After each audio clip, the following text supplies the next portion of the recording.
What's up, everybody? Welcome on into the dive. What's up, Wolfpack? Huh? we're making our rounds, continuing to make our rounds with the RSJ crew today. I'm one of your co-hosts, Chase Marquette Gaines. Another co-host of mine, Emery Dinsmore, Roto Street Emery, and like I said, we continue to make our rounds. Our honorable guest today, Tuneberg, PapaTunes, Tunes. I don't know how many different names he's got, but but we're here today as we try to be every week to keep your minds churning and your values fresh. Normally, I would say during a long, cold off season, but that's slowly coming to an end too. So I think I'm just going to drop that part of the phrase there. And today we were talking about anchors. Last time we talked about running backs anchors. Time before we talked about quarterback anchors. Today we're talking about dynasty anchors at the wide receiver position. And so typically, we got, when we think about anchors, I think we say kind of every time at the beginning, it's a very subjective definition. And so we will get into that. We will discuss who our wide receiver anchors are in dynasty and give our own kind of definition, our own take of what constitutes an anchor in fantasy, in dynasty in particular.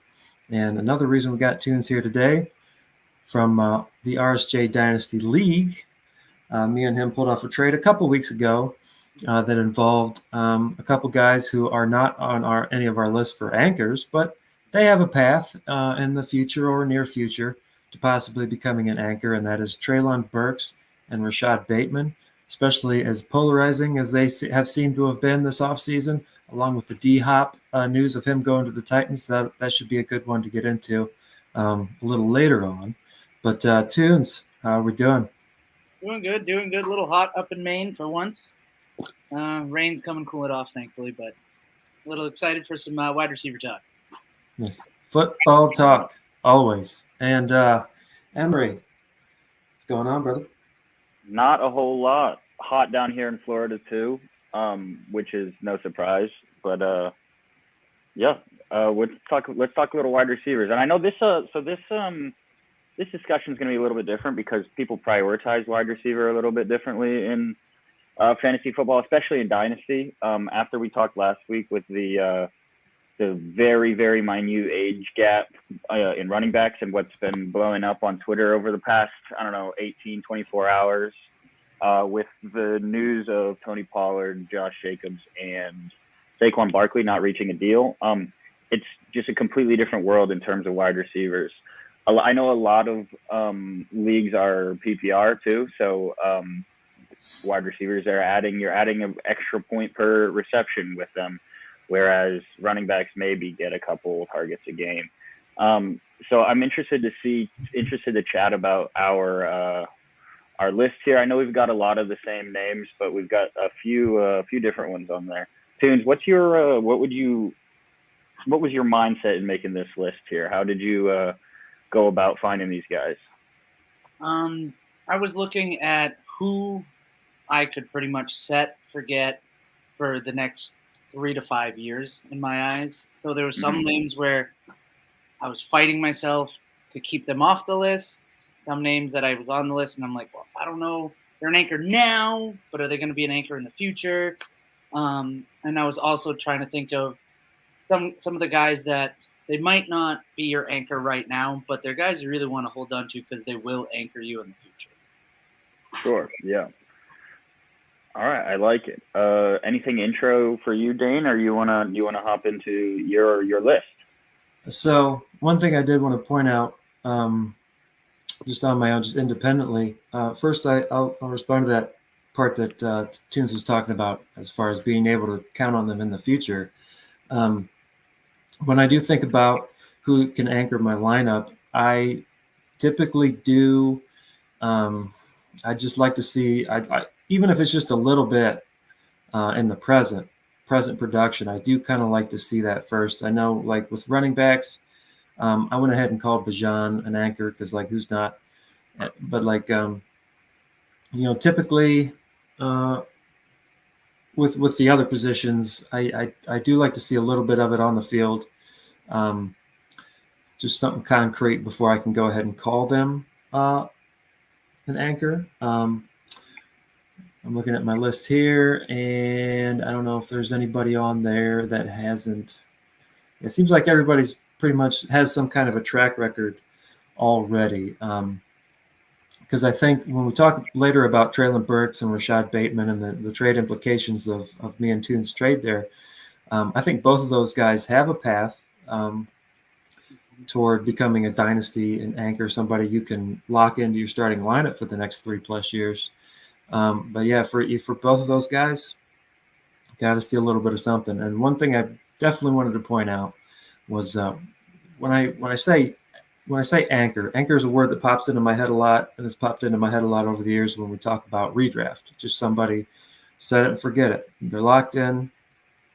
You can plug them into your lineup, and you can feel confident that they're not necessarily going to win you your week, but they're not going to lose you your week, is the way I tend to think of anchors.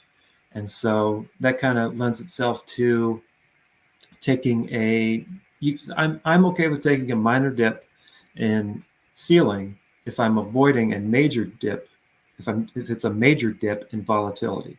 That's the big thing. And I think arguably we're going to be talking about the most volatile position in general, talking about wide receivers. You could make an argument, I think, about tight end, but there's such a scarcity at that position to begin with that I think there's a lot more to go to in depth when you're talking about volatility at the wide receiver position and how much you're willing to put up with to call a receiver an anchor that you can plug in and you go, this guy's good. He's nobody's perfect, but you can feel confident in that guy week in and week out.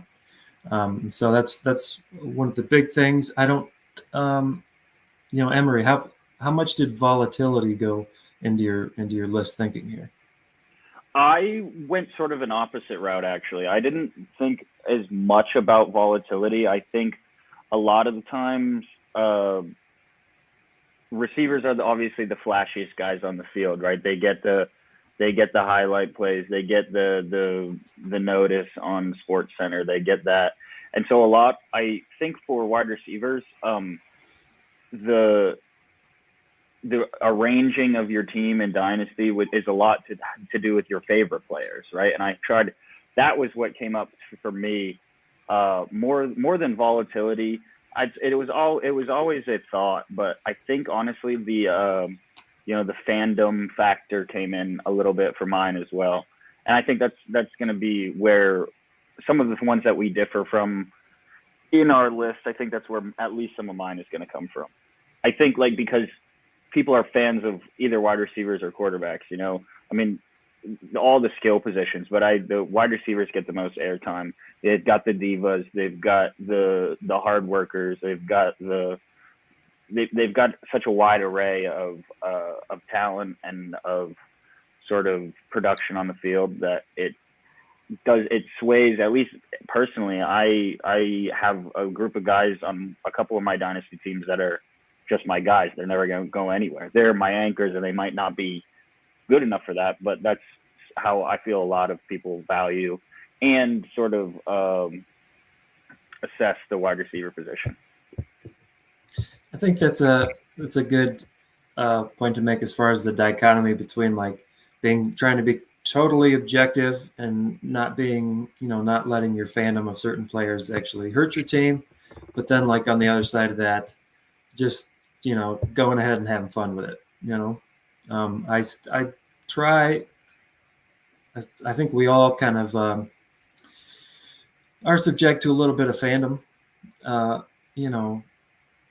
Always. I don't know anybody who's completely objective about it, but I would think that's the ultimate goal, is to make sure you're trying to be as objective as you still can be while still having fun with it. Definitely. Agreed. Anybody got anything else to add before we bring up the list here? Yeah, bring it on. All right.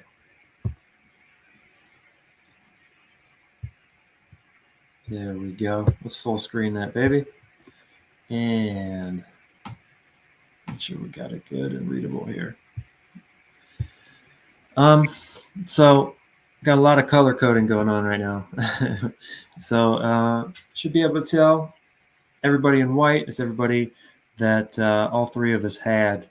And if we get into the yellow here, we all had these guys, but they were different, whether they were considered anchors, whether they were on the fringe, or whether they were even on the list at all. We got a little bit of different colorage going on there. Green for Brandon Ayuk, as you see there. That's just because he was a fringe for all of us. Nobody had him as an anchor. Jalen Waddle didn't make Emery's list, even on the fringe. And then we got these guys in red are specific to just one out of the three of us. And so we'll probably be talking a lot about those guys. But the commonalities here, Justin Jefferson, Jamar Chase, obviously.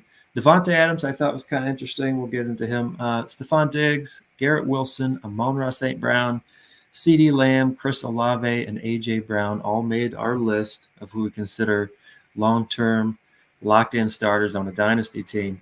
I wasn't really sure about Devontae Adams. My first thought was not to include him just because of the age, but I think his game can last. I think he's got the ability to be like the kind of outlier where you're not worried about the age apex with him like you are with most everybody else. Yeah, I think that's definitely a good starting point there, because I had taken Tyreek Hill completely out of my rankings as well because of his statement about only playing till he's 32, right? He doesn't want to. He wants to play out this contract and leave. Is that correct? Retire. Yeah, and that's so Tunes brought up 3 to 5 years. I think initially when we were talking about different positions, we were talking about 3+ years as an anchor for wide receivers in general, and so that's that's 3 more years for Tyreek Hill, even though we know I guess he could change his mind. But let's just say he's going to retire in 3 years, and you still got another 3 years with him. And that you're going to get 0 from him after that point.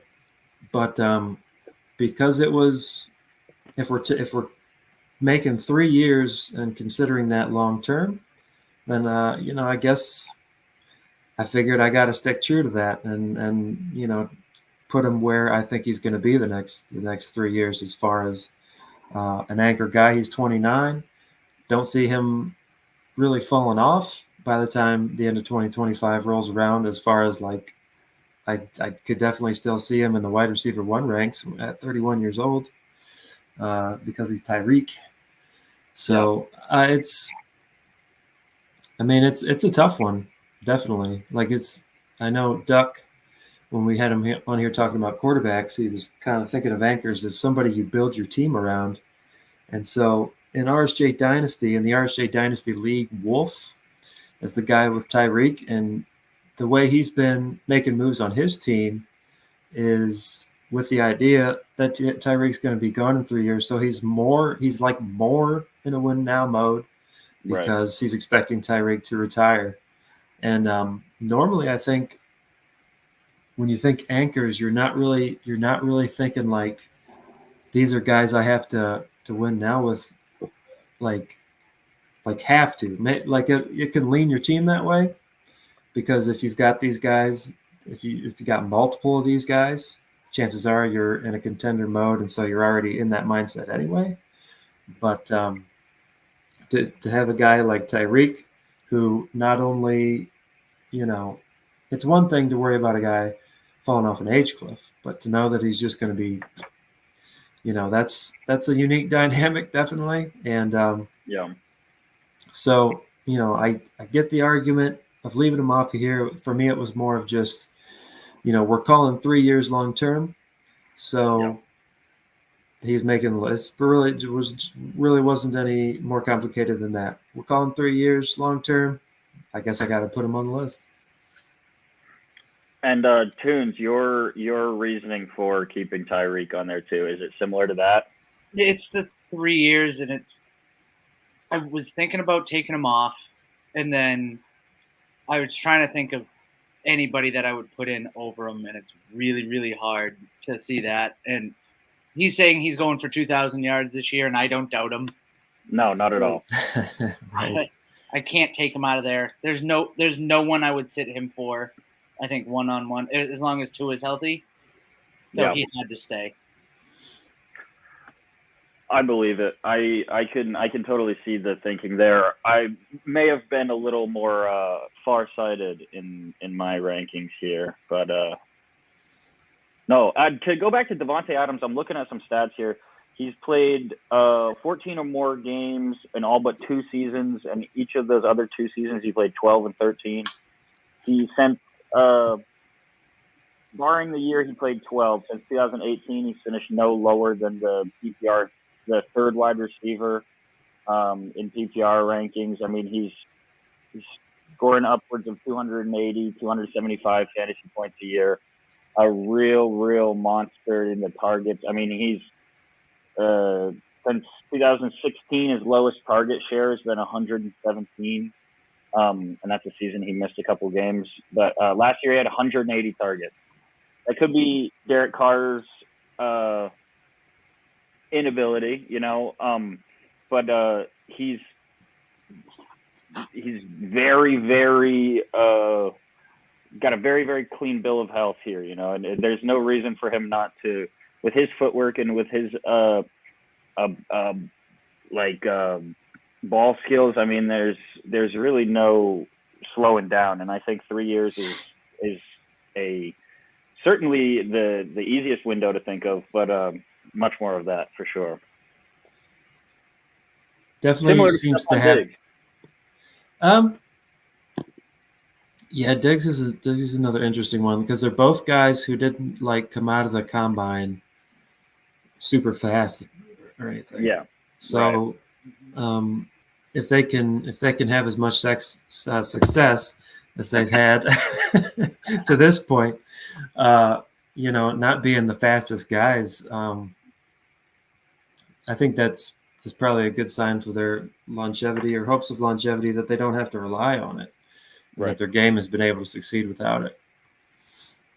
And I think we're going to see that with some other guys. I think Garrett Wilson, Amon-Ra. I know Garrett Wilson has the draft capital, but Garrett Wilson, Amon-Ra, Chris Olave, again with the capital, I think they are the sort of new wave behind Devontae, Diggs, guys like Cooper Kupp. Interesting that he's not on any of these lists here, which we can talk about. But I think those guys that's the new wave.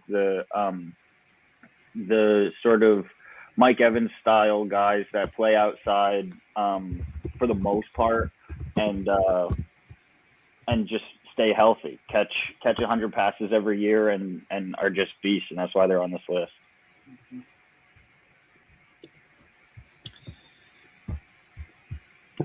Yeah, I mean, obviously we don't. Yeah, go ahead. Sorry. Cooper Kupp's a good one. He scared me off because of his injuries and his age starting to get up there. And it seemed like they're trying to draft a replacement. So I didn't see the longevity with him coming. No, and I don't think that him being tied to either Matt Stafford or right, like you said, an incoming rookie quarterback with just the inability to sort of field a team, a legitimate team around him and Stafford with the Rams. It was impossible for me to keep him on the list. Yeah, I suppose I guess he's got an argument to be a fringe guy because he's 30. He just turned 30, so another 3 years, he's 32. It's not necessarily declining if he's another one of these outlier kind of guys. But again, you can only have so many outlier kind of guys. So right, it'll be interesting to see, with Jimmy G there in Las Vegas, what kind of target quality keeps up with Davante Adams. It seems like it'll be fine. I mean, Davante Adams seems kind of he's only had 1 year without Aaron Rodgers, but he seems like a guy who could be pretty quarterback proof. And that was another thinking of mine. like a reason for Terry McLaurin, Chris Godwin, Amari Cooper on this list for me was the ability to play with anybody under center, the quarterback proof, and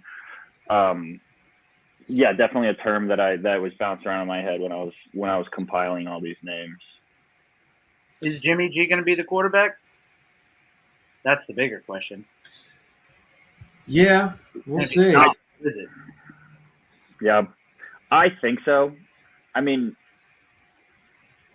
who would you rather have? I mean, would you rather have Quinn Ewers? Is Oakland going to be that bad? I'm not saying is it going to be that way. I don't believe he's medically cleared still, or he hasn't passed his physical. Let me take a look. Let me see if I can find it. Last I heard, he had not passed his physical. Okay. And they were talking about voiding his contract. Goodness. That's what scares me. Huh. And a little bit of the age, but there's eventual cliff for Adams, but who knows? He hasn't shown it as any signs of slowing down, so I threw that out the window, and then I went, who's the quarterback? Well, he might be quarterback proof. Just sure, depends. yeah. Yeah, he's not practicing right now. Foot surgery in March. Off the field participant is what Roto Baller is giving me. Right. Fantasy Pros a month ago said he's should be ready long before training camp, but I don't know. That was a month ago. 31 years old, not very mobile, doesn't create much, but moves the ball efficiently, relies on a good run game. We'll see what happens. I mean, Josh Jacobs could throw a wrench into that too. You know, Devontae could be the only guy. I do like the addition of Jacoby Myers to play alongside Devontae Adams. Question for you. I was thinking about this while we were talking about the Raiders. I have a really quick thing. I just found it. ESPN, Jimmy G signed a waiver in place of the physical. Okay.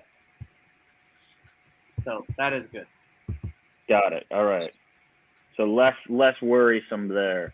But my thinking was if Jacoby Myers hadn't signed in Oakland and stayed in New England. This is a little bit of a tangent. Would he have made any one of your lists here? I mean, he was the only receiver in New England. No. Could he have been a fringe guy? I don't know. It's a very wait and see kind of approach with Mac Jones now that Bill O'Brien's calling the plays.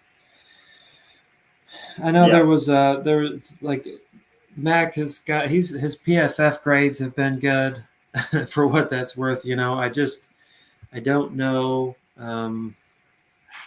This hasn't really seemed like the type of offense to just air it out, like a above average passing attack kind of team. No, I don't know how much they would still, want to base it around the run game, and so I never really like Jacoby's not going to be.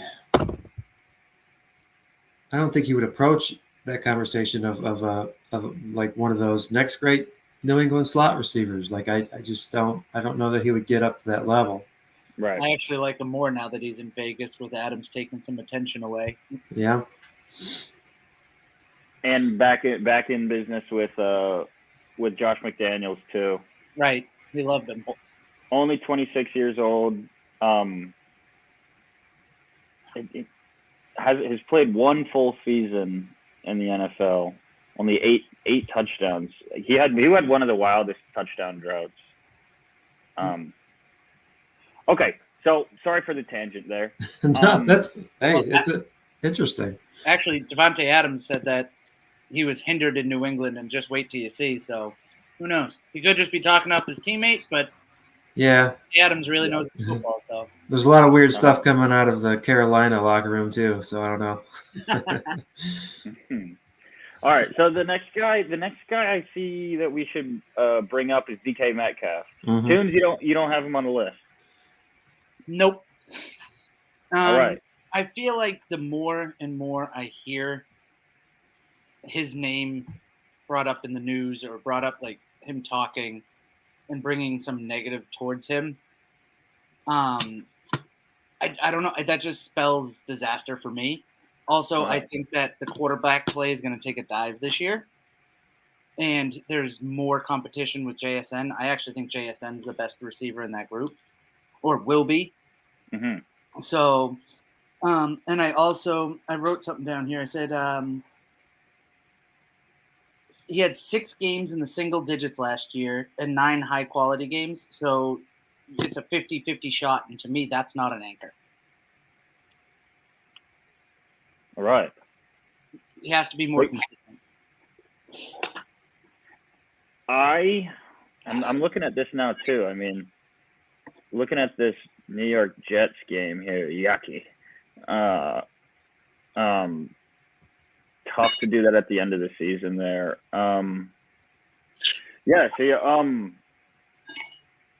I guess I can agree with you to a degree, but I mean, big guy like DK, 25 years old.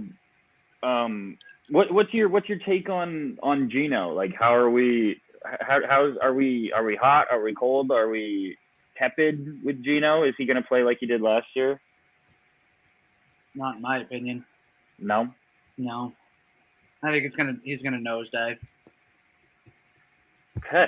I think it was a fluke. Yeah. And so that's why he's not on your board at all. Yep. Bad quarterback play. They're going to go back. They're going to change, but yeah.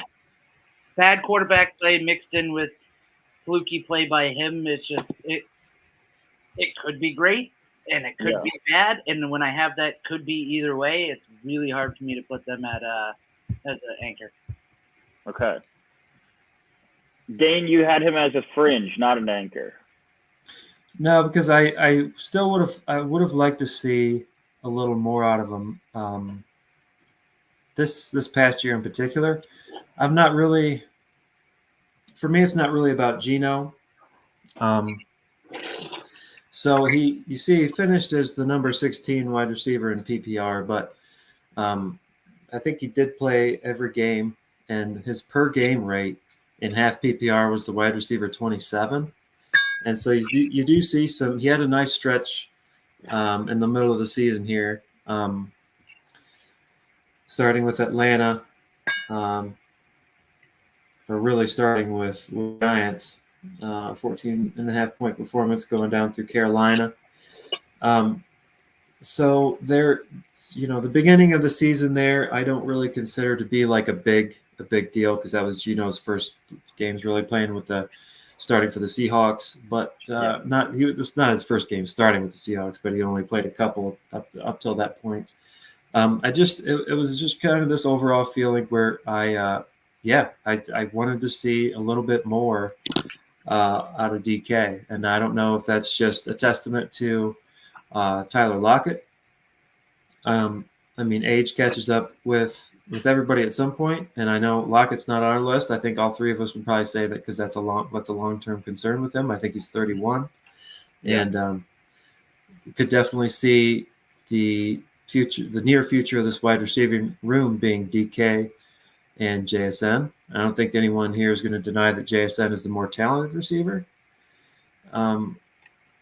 So it just seems like there was a bunch of salivating over just DK's physical gifts, and it just hasn't really seemed to culminate in just good enough production for me. So I don't know. He's staying on the fringe. He's not somebody that I can plug into my lineup in 2023 and feel confident that he's going to contribute regularly to a win for my team. You're not gonna, if DK Metcalf's on your roster, you're not starting him every single game. I'm starting him, but I'm not confident that he's going to produce for me. Yeah. Okay. He'll fit. He would fit. Just fine into my wide receiver too. But as the production showed too, it's that his per game rate was a wide receiver 3 per game rate, and so I don't know if we're going to get any better years out of Geno for sure. than what we saw last year. I don't think he'll necessarily, be a 1 year wonder, but I especially being like, you would have thought DK would have been a guy getting a lot of deep balls and getting a lot of production that way. Yeah, an AJ Brown sort of role. Yeah, and AJ Brown, I believe, was he was like wide receiver 5. I think 5 or 6. It might be 6, but and that's on a team it's another Jalen Hurts. You're going to get running a lot, as you are with Seattle, and they like to run a lot too. So it's like, I don't know. There's something missing there for me for DK as far as feeling confident. Yeah, you're talking me out of it. I think this comes back to my previous thought about guys being my favorites. I mean, big body guy, like I said, 25 years old, young enough to play for a while, physical, played every game last year, looks great in the shoulder pads, So, my bias may be showing here. Mm-hmm. You're talking me out of it. Well, and again, because he has the physical gifts, he could still end up working out. But I think this was probably, I don't want to have recency bias and say this was a big year for kind of seeing what he does and kind of projecting that over the course of his career, I guess. But that is the kind of vibe I do get from his 2022. All right. So, okay, next guy, a guy I didn't have on my list, but both of you have as anchors is T. Higgins. What are we thinking here? I see this as he's getting wide receiver 1 targets. So that's with Jamar Chase in the lineup. So with Jamar Chase in the lineup, he's still a 1. If anything has happened to Chase, now he's even more involved. He's getting the targets. He's getting touchdowns. He's consistently getting points. And it's really hard to leave him out because he's somebody that if he was on that team, he's not coming out. And I'm pretty confident he's scoring me 15-plus points in PPR leagues most weeks. Are you not worried about the contract situation? Say he goes to New England. Nope, not worried at all. He's a number 1 wherever he goes, except for maybe if he went to Minnesota somehow. Uh-huh. Anywhere else, I see him as a number 1. But I don't think they're going to break it up. I think they're going to mess around with the salary cap, and they're going to try to keep Burrow. They're going to try to keep Chase, and they're going to try to keep Higgins together. Yeah, I don't think they want to break that up. No. I think they said as much. I don't know if it was the owner who said it or whatever when they were talking about the media was talking about trade Higgins on the trade market, and he said, go get your own good receivers. Yeah, right. I do think that was a factor for me, and Burrow over Geno was a factor for me also. Yeah. So, conversely, DK Metcalf was wide receiver 27 per game in half PPR. T. Higgins, he was at number 18 in PPR there overall season, but he did miss a couple games. Per game, he was wide receiver 15. And so as little as you'll see like a team's wide receiver 2 get into this conversation, he's into the conversation for me, definitely. And if you get Jamar Chase on your team, when are you getting double covered? Yeah. Right. Good luck. We take a look here. I think it's got week 1. We're not going to count week 5. 5 years out. Yeah. So week 1, kind of the cutoff for me is like 7-ish points as far as what I consider kind of a dud week. So I wouldn't even consider week 6 really a dud week. We don't count 14, and then 17 and 18. I don't know if that was that special circumstances or something, or I week think he 18, I guess. He went down week 17, Yeah. and he came back week 18 more like a decoy. Did he even get how many targets did he get? 7? 7. Yeah. That's not average for him. That week 17, the Buffalo game was the DeMar Hamlin thing. So. Oh, that's right. Yeah. That's he right. came. There was a game where he played one snap and had like a hamstring or a hip flexor sort of thing earlier in the because he was cleared. He was like cleared and on the field for the first snap, and then Zach Thomas took him out after one game, and I think that was week 14. And bettors. That's what I'm talking about. Yeah. And bettors were pissed off.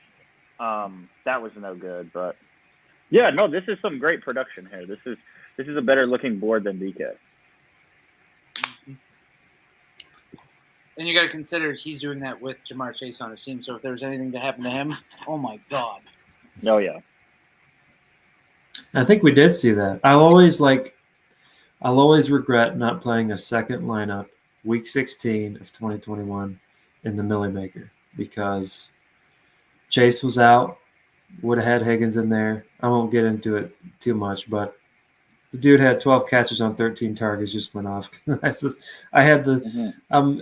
was totally convinced that I would have won $1 million that week. And I know like people might say, oh, you're exaggerating. No, for months I went back through it in my head and like, no, I'm just talking to myself into it. I wouldn't have actually played this lineup. No, there was a very narrow pool of players I liked that week. And because I was on a losing streak, I stopped playing multiple lineups like a week or two before. Mm-hmm. But yeah, that was one of those weeks Jamar Chase was out. I know it was like 12 catches on 13 targets, just totally went off. Sadness. Yeah. Who do we want to tackle next here, you think? I would say either Ayuk or Terry. Yeah, let's go with Terry because initially I thought that Jahan Dotson would be some real significant target competition for him. Mm-hmm. But I think Terry's too talented. He's still going to command an alpha wide receiver like target share. He's gonna get his targets, and he has the talent to produce with them. And he's 27, and even if Sam Howell sucks, there's plenty of evidence that McLaurin has been quarterback proof. Yep. And so I think that's just set up to continue. And in another three years, he'll be 29.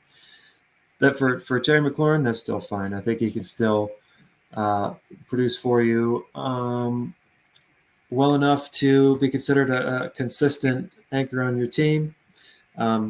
He's one of these guys where, sometimes with these anchors, if you plug him in to your wide receiver one slot, the Duck, when we were talking about quarterbacks, said somebody to build your team around. And I don't consider that to be a must-have when I'm considering who's anchors. Mm-hmm. So with somebody like McLaurin, still might get you wide receiver 2 numbers, and you might put him in your wide receiver 1 slot. On your team, I would still consider him an anchor, even though maybe he's a weaker one. Maybe you need to be stronger at your other positions in order to have a shot at like a title in your league. But this is all about confidence that someone's going to be able to produce for you on your team. And so even if McLaurin doesn't crack like wide receiver 1 numbers overall, I don't know how you can plug this guy in to your lineup and be, not happy that he's there. Clearly you're going to need to. You're going to want, if you're in a contendership, you're going to want your other positions to be stronger. But that doesn't exclude somebody like Terry McLaurin from being an anchor, in my opinion.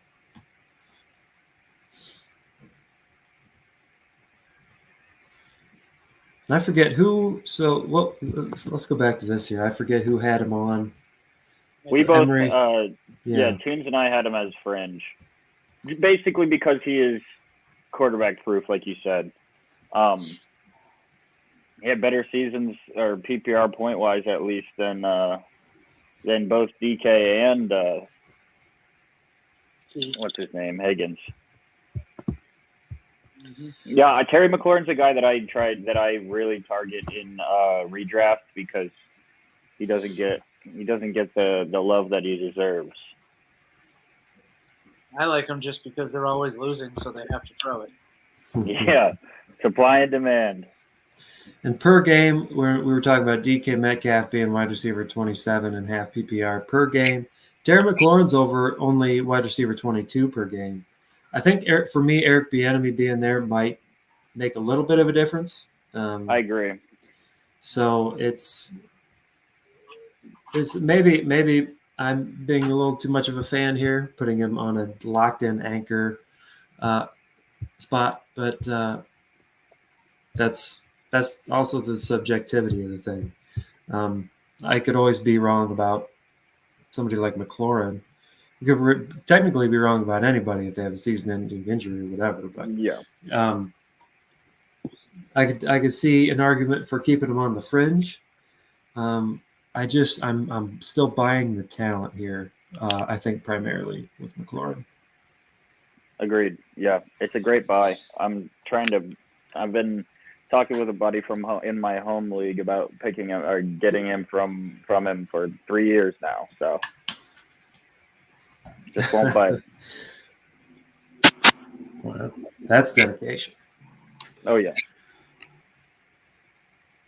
As far as Godwin goes, I got Godwin on here. You guys got him on the fringe. What's keeping him from cracking the anchor list here for sure for you guys? Because he's another one of these guys that I don't know if I'd call him necessarily quarterback proof because he's had, I think Jameis Winston was decent enough that year that he went off and was the number 2, the wide receiver 2 on the season. I think back in 2019 with Jameis Winston, but I think he's talented enough and he gets enough looks, and I'm not really scared by the quarterback situation in Tampa enough to take him off and put him into the fringe. Is it the quarterback situation with you guys? Tunes? Yeah, it's a mixture between that and if this isn't the QB, how long is it going to take to get one? He's 27. If they don't find a quarterback, is the coach going to go? Because if they don't start winning, coaches typically get fired. It just seems like there could be a lot of turmoil soon. And he's had a few injuries in his past too, and injuries plus 27. I think he's going on to 28 years old. It's building up to a big teardown. The team makeup is something that scares me just a little bit. I love Chris Godwin. I'm a Chris Godwin truther. I think he is great talent. Absolutely, yeah. It's the thing is they're in the NFC South. Say the Bucks start the season like 4-4. They could then just keep on chugging with Baker, or maybe Kyle Trask makes a step and plays 500 football and gives them an opportunity to win the division. I mean, your coach isn't gone if you get an opportunity to win the division, and you're also not drafting in the top 10 if you're going 8-9, 7-10. You're not going to get a premier quarterback. And Tunes, your point is exactly that. Like, when is this elite quarterback coming up? Or I also believe he just restructured his contract for another 4 years. And are people going to want to pay a 31-year-old multiple? I think he's had at least an ACL issue, ankles, shit like that. Are guys really going to want to? Teams really going to want to pay a 31-year-old Chris Godwin? No, I can see paying a 31-year-old DeAndre Hopkins, but is Chris Godwin going to be that guy? I love, like I said, I love him. He's right on the edge for me. I think he's quarterback proof, and I have bought him in 2 leagues so far this year. But he's right on the edge. Well, I think when we look at last year, we got to consider that he was coming off the ACL. Yeah. And so clearly here's his beginning of the year. It's got all the signs of somebody who was getting back in their groove. As we go down and get down toward the end of the year, we're seeing some more production, and we're seeing the targets for him. And always been a target hog. Yeah, so I think that's got to continue, because I think Mike Evans is going to be he's in his age 30 season, and he's a bigger guy who has always had kind of a hamstring going on, and so I do wonder about him injury wise over the next 3 years. But you were bringing up his, who's going to want to pay a 31-year-old Chris Godwin. I'm still going off of 3 years as the long term here, so I'm thinking. After 2025, after 2026, then we're talking about a 31-year-old Godwin and what kind of market and, stuff he's going to find, and what his health's going to be, and if he's going to start, if he's hit the age apex and whatever. But as far as the next 3 years, yeah, I don't know. I'm good, and it's the target share, which speaks to minimal volatility, and it's what he's been able to do in the past with not so great quarterbacks. Right. So that's I don't know if it's really that much more complicated for me. I guess I'm not totally out on Baker, clearly, because I traded for him during the offseason. Mm-hmm. Or late last season, because I thought he might possibly be the replacement for Matthew Stafford there, and I had Stafford. But I'm not totally out on Mayfield. I think Mayfield's a guy who came into the league with some really good instincts, and I don't really understand what happened.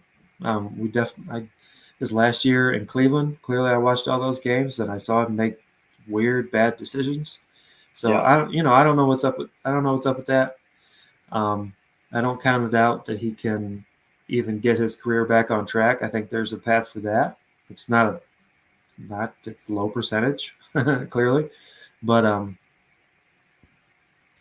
just I don't know if I'd go all the way to say Godwin is quarterback proof. I think there's a quarterback could be shitty enough to take him off the anchor list for me, but at least right now it's not a great concern. Definitely wouldn't be surprised if I'm wrong and he should have been more of a fringe guy. But I guess maybe that's where just a little bit of the guesswork comes in, and a little bit of the kind of the fandom, and you go, what's my decision here? What do I think the future's going to hold? And all things considered. So that covers everybody where we had differences on our anchor list, except for Jalen Waddle. Jalen Waddle made it on Tunes' list. He made it on my list as a fringe guy. Didn't even make it on Emery's list. So first off, Emery, he's not even a fringe guy for you, huh? Even with Tyreek Hill retiring in 3 years. To be totally honest, that's a brain fart on my end. Okay. Okay. Dang, I was ready to fight for that one. I know. It was a misinput. No. Feel free to fight, because he should be at least a fringe guy.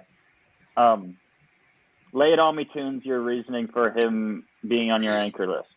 It's almost the same as T. Higgins. He's a number one on almost any other team. Mm-hmm. He didn't show it his first couple of years. They bring in a new coach. They bring in a new system. He was originally, I think he was only getting something like 9 yards at target. Last year he was at like 18 or 19 yards at target. As you see, that number 8 PPR. They had 2 top 10 wide receivers in PPR. So clearly Tua can do it. And he did it without Tua. Yeah. Imagine if it was Tua the whole time, because he did take a little bit of a dip when Tua went out. If he had Tua for all the games, which who knows, somebody could walk by him too fast, he gets another concussion and he's done. Mm-hmm. But if he can get Tua and Tyreek Hill all year, they could have. I don't think it's gonna happen, but it could possibly 1 and 2. It's not out of the realm of possibilities, and like you said, he could be the number 1 in 2, maybe 3 years. He could. Yeah. In my opinion, he might beat out Tyreek Hill this year. I think his game is a little more. I wouldn't say refined versus Tyreek, and I'm also not saying Tyreek is sort of one-dimensional, but it just feels like Waddle's got that speed plus it might be because he's just a little bit taller, he fills the position out well. He moves. I don't know. I want to say he's a little bit more multidimensional, multifaceted versus Tyreek, but that's. I think what you're trying to say is when you need the guy to get open, it's Jalen Waddle, but when you need that big play, it's more likely Tyreek.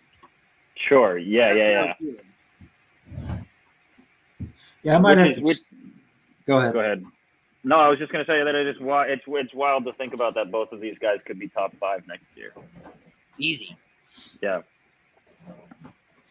Yeah, I might have to get him off the fringe just because I know that I always kind of figured that as long as Tyreek Hill's there, he is the number one, even if it's closer than the gap between other number ones and number 2 wide receivers on a team. But I don't think I considered enough. Let's just be honest. I don't think I considered enough that these down games were without Tua, and that could be a consideration just as far as if Tua's healthy and playing, then it should be those 3, Waddle, Hill, and Tua, for at least the next 3 years. But yeah, I might have to change him. We might. And it's just that simple. Yeah. Coming in with facts. What's that? Said I'm coming in with facts this time. I'm winning. That's right. It's hard to keep track of everything. Oh, it's so hard. Yeah, but so we get to these fringe guys here. We all have Brandon Ayuk in the fringe, and I think the reasoning is going to be about the same here, right? It's going to be basically a more conservative style scheme from Shanahan. And as far as Ayuk, where he'll be in the future, I feel like the 49ers are going to want to keep him there. Yeah. And so he's where we see him now feels like where we've seen him is in 2022 feels like where we're going to kind of see him just normally. I don't know. I don't know that he's going to have some breakout year aside from team injuries, which is kind of where we saw we've seen that like 2021. I think Debo, he was the wide receiver 2 that year because of injuries. I think largely to the running backs that year. I think maybe Kittle too. I'm not sure. I think that San Francisco is very weird in that there always seem to be an injury ravaged team anyway. But so it could still happen with Ayuk if he's like the only option and everybody else is hurt. But the preference in this scheme from Kyle Shanahan, I think, is to keep Ayuk right where he's at right here. Mm-hmm. I think he's the best wide receiver on the team. Agreed.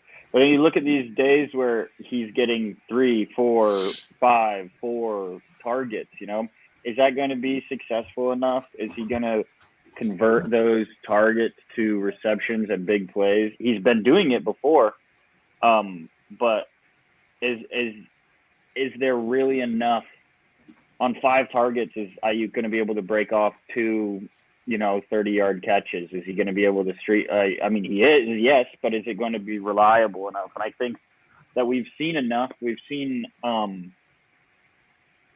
Brandon Ayuk be a top 15 PPR wide receiver. We've seen that before. He was in the doghouse to start the second year 2 years ago, but turned it on the last 4 or 5 weeks of that season. Got some consistent playing time, got some legitimate targets. The only concern for me is the lack of big plays. I think Purdy will be good next year with the same style of offense that they ran last year that kept him 1 win from the Super Bowl. I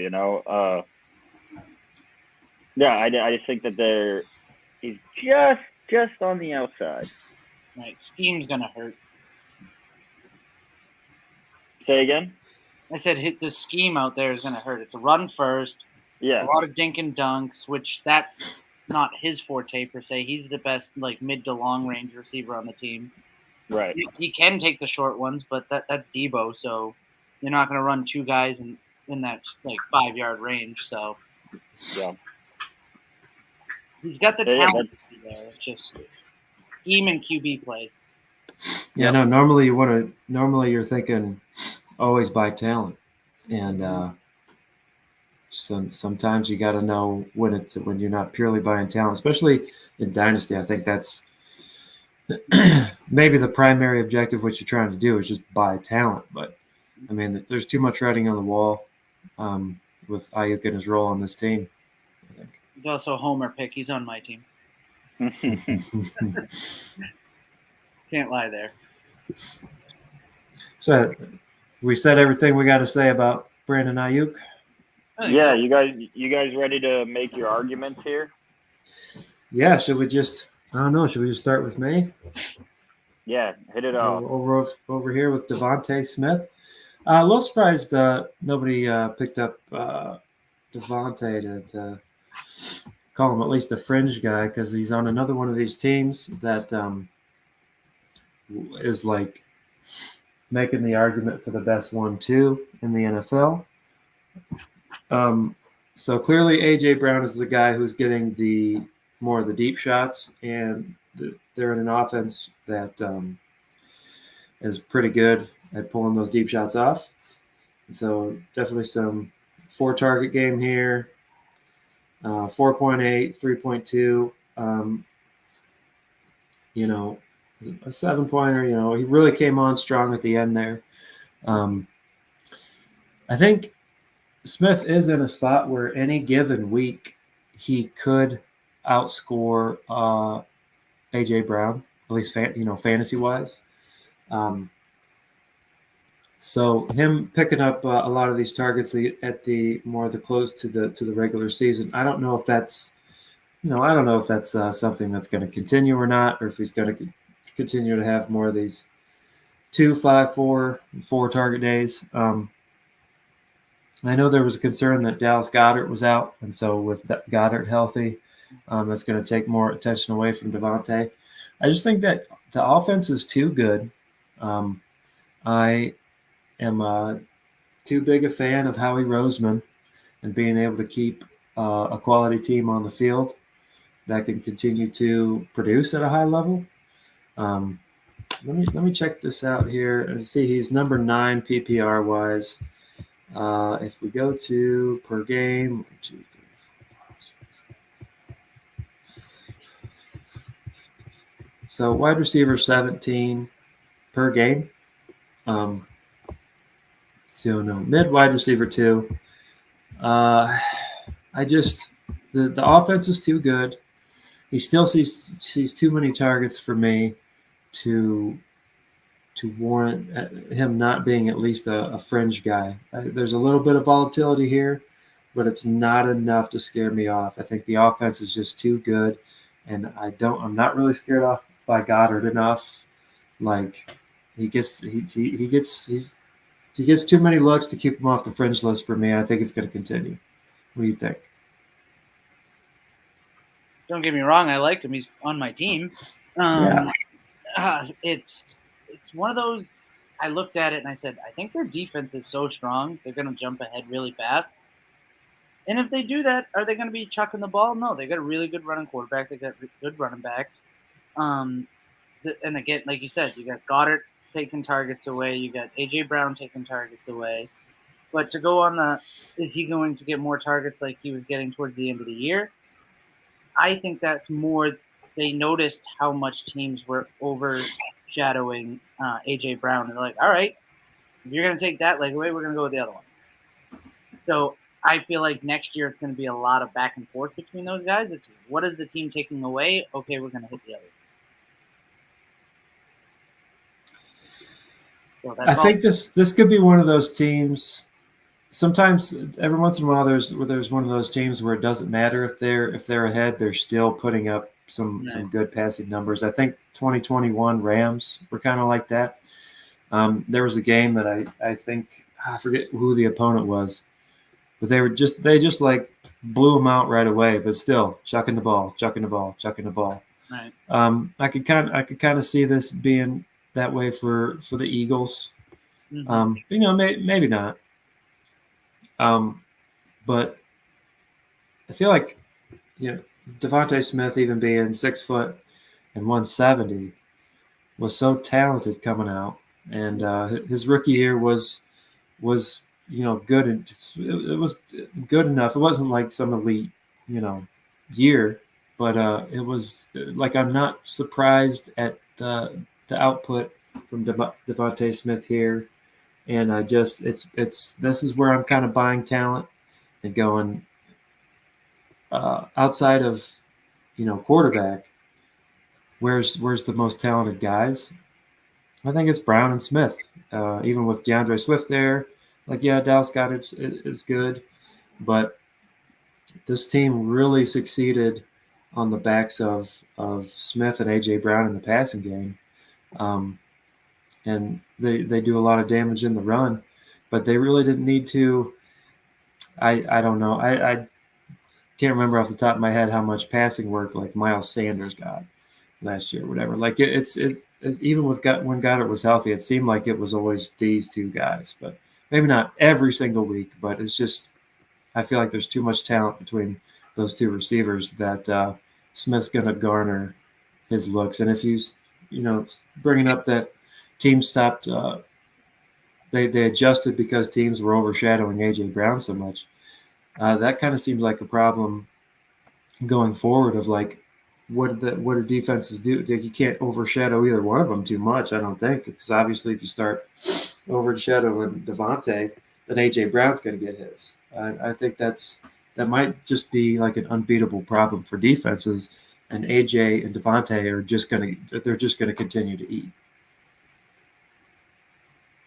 Yeah, you got to buy the talent here. I mean, Heisman winner, super smooth hands, long arms, quick guy across the middle.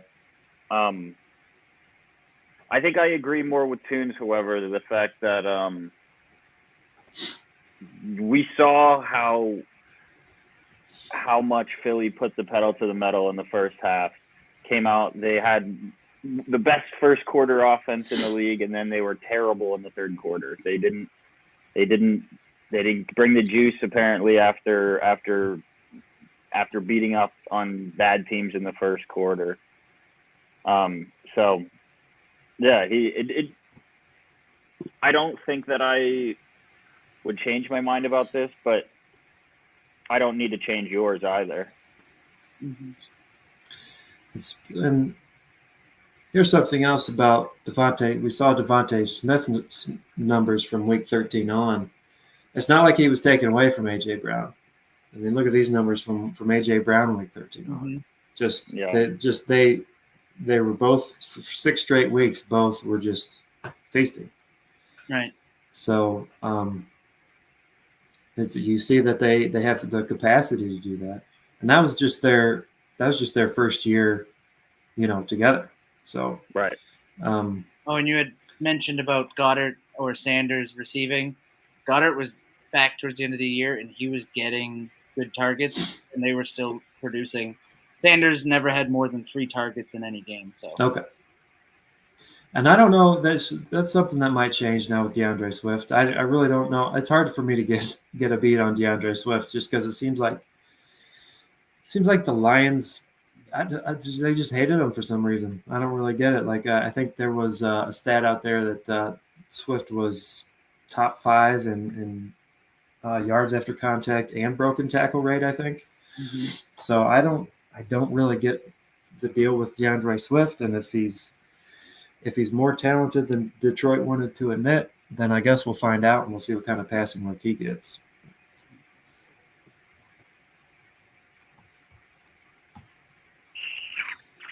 So here's another one that I don't want to fight too hard about Mike Evans. All I'm saying is this guy, you want to talk about quarterback proof.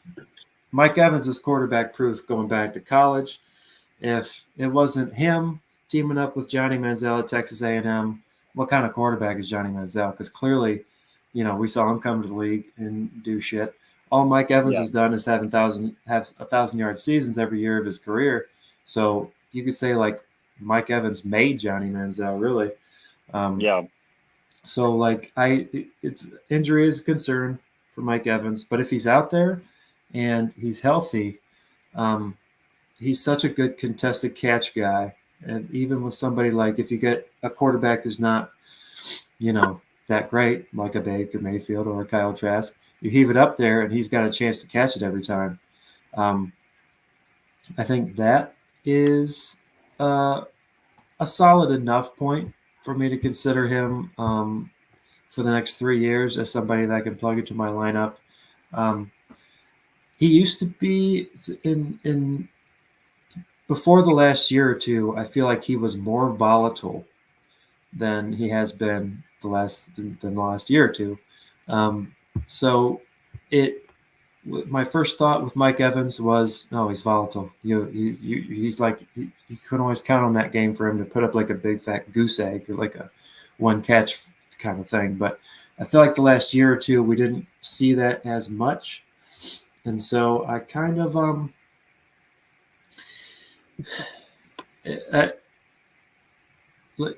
I crazy here for thinking that Mike Evans could be a guy who could yeah. I'm looking at it. He's got last year he had 2 wide receiver 1 weeks. They were incredible weeks. But then he had 9 games outside the top 30. And he missed 2 games. So when I'm looking at it, he's got 5 really nice weeks, 2 misses, and then the rest. Mm-hmm. And he's got 29 going on 30. Who's playing quarterback? How many more years do you have left of Mike Evans?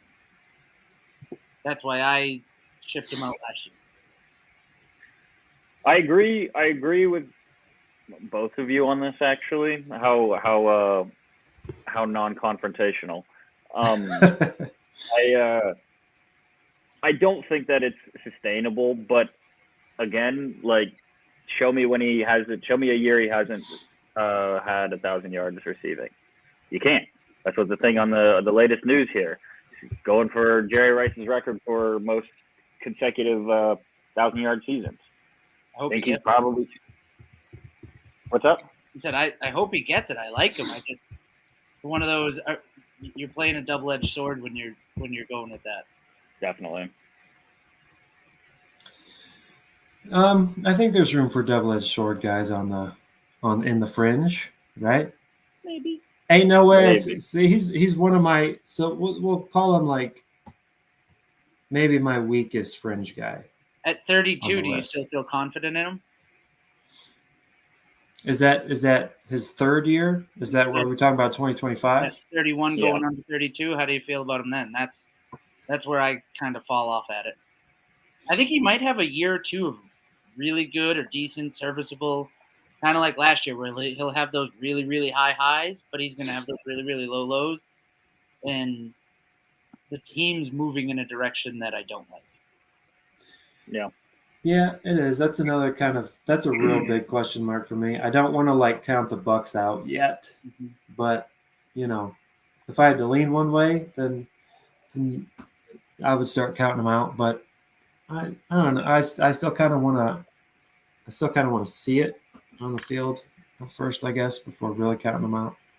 Well, I'm rooting for the guy. He shows his heart when he plays. So Definitely. He's always been fun to watch. Mm-hmm. Yeah, rooting for him for sure, but I don't know if I would put him on this list. But I do, like I said, I agree with your thinking there too, Dane. Show me where he hasn't done it.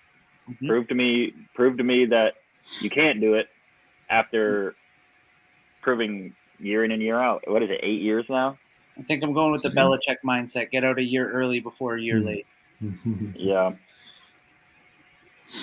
Deontay Johnson's an interesting one on here because he is a huge target of mine in most. I got him last year in an Austin Eckler move. in my big time home league. And then went out and didn't score a touchdown. Mm-hmm. That has to change. He's got to have positive touchdown regression. It has to happen. Mm-hmm. Unless he's another Jacoby Myers, I suppose. I know that would absolutely wreck me. I would not be happy about that. That was a big thing for me. I mean, he's going to get his targets, and that's pretty well established. See, how old is this guy here? See, he ain't that old yet. I think he's 26. He's 27. 27. Okay. I'm looking at him. But again, his another kind of guy who his style of game hasn't relied on his speed so much, but he's been able to be successful despite not being one of the fastest receivers on the field. So you cannot, I cannot in any world put him directly as my absolute anchor list with these numbers. Mm-hmm. But I feel like the offense has nowhere to go but up. I would think, at least the passing offense. The numbers I'm looking at is he's got 11 games with 8 or more targets. Yeah. And that's with just goes up this much. Yeah. Imagine what he could do. And that, like I'm saying, that's with Mitch Trubisky for the first 3 or 4 weeks, and then a rookie, small hands quarterback wearing gloves, Kenny Pickett. Like Kenny Pickett's the new craze to be the breakout guy year 2. And if Kenny Pickett, instead of throwing for 20 touchdowns, goes for 28 touchdowns, throws for another 700 yards, we're looking at a top 20 PPR season here, and a guy that's 28, 27, tied to Pittsburgh, tied to Kenny Pickett long term, alongside Pickens, makes a pretty nice duo. And we haven't even talked about Allen Robinson yet. Pickup of the year over there for the Steelers. No, I can't stand that guy. No, but this morning. You what? I almost picked him up this morning as a because Kendre Miller went. Yeah. Yeah, no, I like the thinking around here, just couldn't pull the trigger on Deontay. I don't have should bring up his yards per reception, see where that ranks. I won't do it right now, but it was lower to begin with, and then year 1 with Kenny Pickett. Right. Yeah, I'm going to go ahead and say. Well, I'll guess. If anybody looks up, I'm going to guess he was. I don't know where you should cut it off about receivers above this many receptions kind of thing, but we'll receivers with at least 50 receptions. I'll go bottom 4th for sure. I read something on Deontay too. He had one of the lowest catchable ball rates. So it's not like he was dropping passes, or obviously, he made some drops, but it was more like he never had a chance to make the play. So he's getting all these starts. So even if just 1 out of every 3 of those uncatchable balls becomes a catchable ball and he makes a play on it, that's a significant change in especially PPR points. Yeah. Lastly, Calvin Ridley, another interesting guy, another guy who had a down season last year, meaning that he didn't play at all last season. Yeah. He had a sit down on his couch season last year. He was betting. Yeah. I like Calvin Ridley. He's 28 now? Yep. In an interesting position because we're going to see, hopefully, I think the league is preparing for Trevor Lawrence to become a, top 10, top 8 quarterback in the league.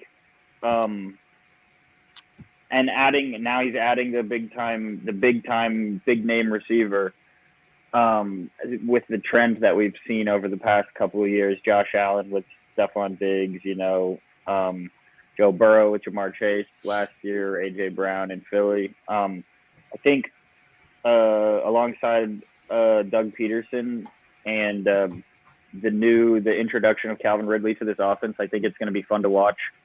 I just don't know. Yeah, we have no idea what's going to happen with him. Yeah, and this is where a lot of the guesswork comes in. We see it's 2020 here. Some undeniable. Julio Jones was out for a lot of it, so it was basically, I think, Calvin Ridley and Olamide Zaccheaus, I think, was probably the wide receiver 2 in Atlanta at the time. Yeah. So clearly he was being a target hog at that point. And so it was the games that he was healthy in, he was killing it. Does anybody think that he's not going to be the alpha wide receiver there, that it's still going to be like Christian Kirk? No, he's it. I think to start it will be Kirk, but I think Ridley takes over. And how long does that take? Only 3 or 4 weeks. Mm-hmm. So, 28, is you're starting to decline for a lot of receivers. I don't know, with Ridley, I think age is really the only thing for me as far as why he's on the fringe on my anchor list. If he was 25, I think he's definitely on there. I don't think we saw enough from seasons like 2020 to know what he can do. And now he's going to be on an offense that's rising even more. Like this offense, the Jaguars' offense would be rising even if you don't add Ridley this year, I think. Agreed. So now you're adding someone like Ridley. Jaguars' offense could be fucking serious. It really could. Definitely. Especially if if Evan Ingram stays healthy, you got a team that now who's like that could be together for a few years too. Just continuing to build chemistry with each other. There's a lot of things going right for Jacksonville right now, and so I think I at least have to have Calvin Ridley on the fringe list. I'm as far as age goes, in 3 years, he'll be 30 years old. That's we've seen with guys who are talented enough that's not necessarily a deterrent from them continuing to produce. And so that's more guesswork as far as if Calvin Ridley is still going to be the Calvin Ridley we've known from the past, or not like it maybe exactly, but like close enough to it, to where you can plug him into your lineup at his age 30 season and be confident that he's going to produce enough for you, that he's not going to lose you weeks, and he might even win you some weeks. I'm willing to take that bet with him. I suppose where I'm a little nervous, it's another double-edged thing where he took a year off, so assumes he's healthy, and taking a year off of all that wear and tear in your body might help him play a little longer into his 30s.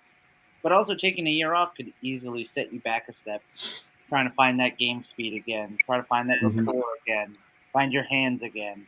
He's never had a problem with that, but taking a year off, that might be a big problem, or it might be a big help.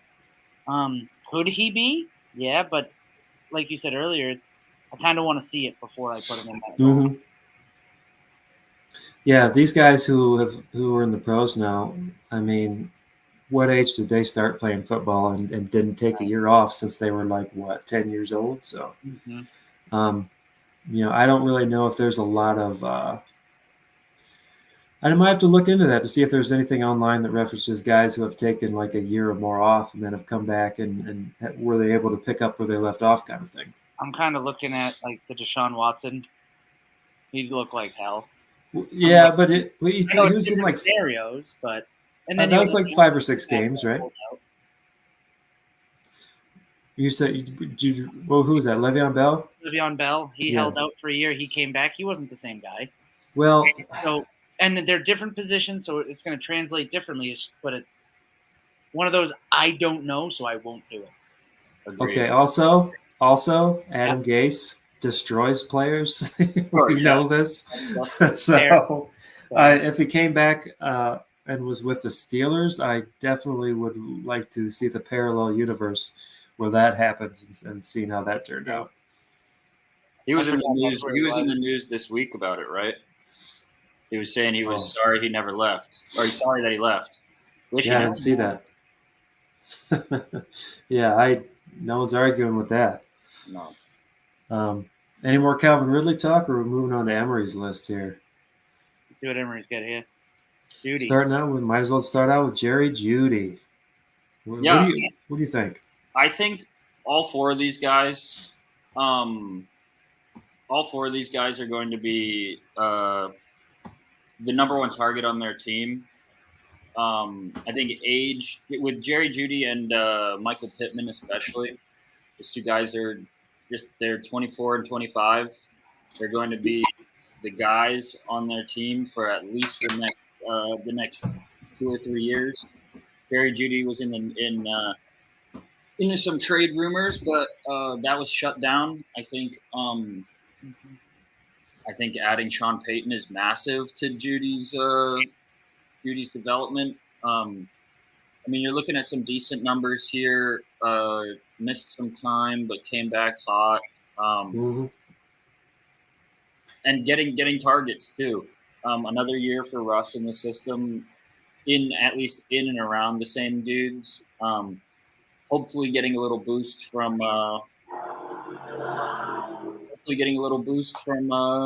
Sean Payton. Like I said, someone just screamed by your house, students. Yeah, the speed limit's 45, but he was going about 70. You'll have that. Yeah, that's my thinking with Jeudy. That's my thing. It's my thinking again with Pittman. Like I said, I think all of these guys are in the same sort of tier. DJ Moore getting an upgrade at quarterback. The sole guy in Chicago. Everybody's hoping Justin Fields makes that big leap to a sort of MVP style guy. But yeah, we look at these guys. They're just the number ones, right? Amari Cooper proved it before, has proven it, a proven commodity in this league. And again, we're hoping that Deshaun Watson gets a little more comfortable in Cleveland. And they put it all together this year and make and have a decent team. You know, Pittman was my final thought. He was the last one. Again, I really like Pittman as a talent, as a guy. I think USC does a great job with their wide receivers, and I like keeping an eye on the USC receivers. But these guys are the alphas in the wide receiver room, and I just think that there's an opportunity for all of them to become, top 20 receivers, top 25 receivers this year. Basically, my thinking. So I don't think we need to break down all four of them, but there are points I'd like to hit on though with these guys. Oh yeah, lay it on. All right. So first off, with Pittman, I will say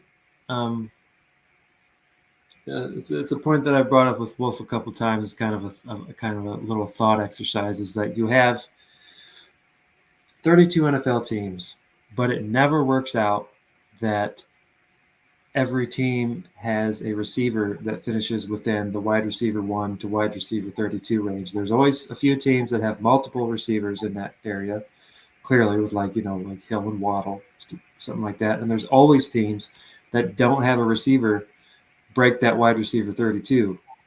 And so, going into seasons, I always like to try to think who has the multiple receivers in that range and who doesn't have any receivers into that range.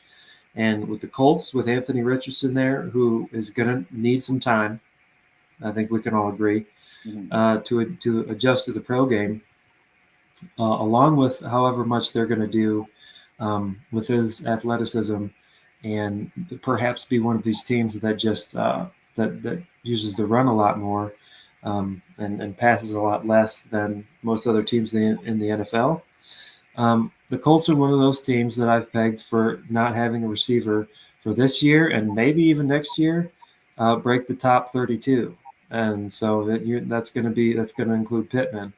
I know Duck, he likes Alec Pierce. because Richardson has shown that he can throw the long ball and that he needs a lot of work with his short and intermediate stuff. Whether that was just the surrounding talent at Florida, we'll find out soon enough. Yeah. But I think, it might take more than a year for Anthony Richardson to become acclimated to the pro game. And I just wonder how long that transition is going to last. And even then, once he's fully up to speed and we're starting to see, a real good version of Anthony Richardson, what's that still going to mean for the receivers in that scheme? So any other thought? That's really my thought about Pittman, I guess, more or less. Tunes, you got any more thoughts on him? I hope he's good because he's on my team again. But I kind of agree with you there. I think there's going to be some growing pains. But I don't agree with Alec Pierce being the long ball guy.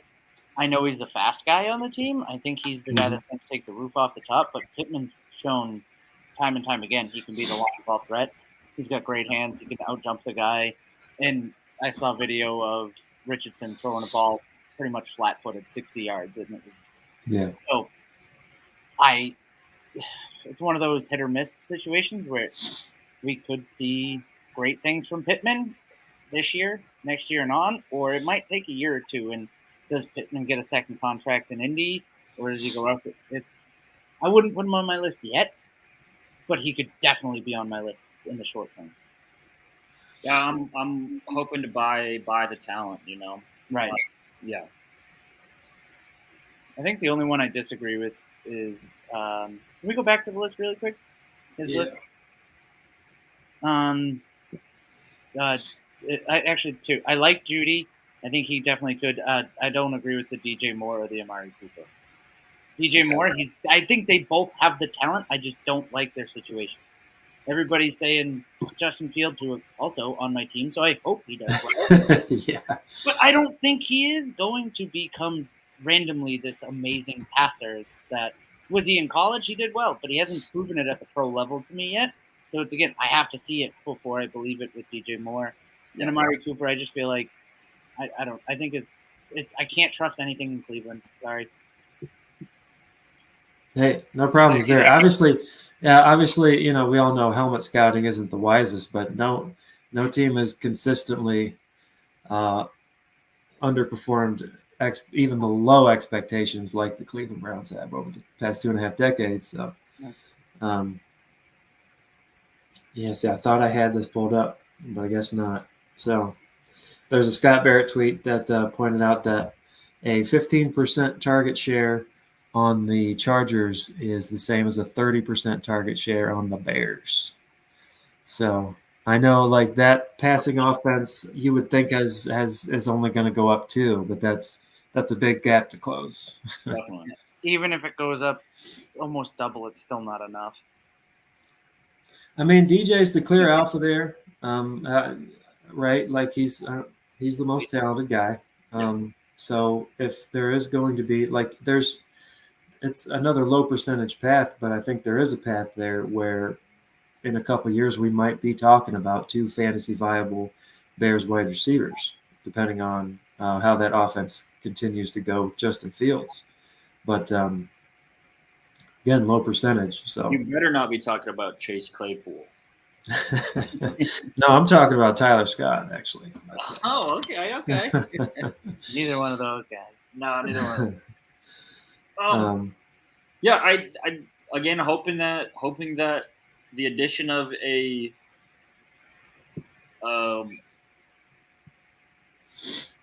what's the word I'm looking for? An established wide receiver in the league adds to the development with a young quarterback. Hoping that that's the case with DJ Moore, and hoping that Amari Cooper can get back to those Dallas days. Well, this is what I got to look at, because Amari Cooper's the problem I've always had with Amari Cooper is his volatility.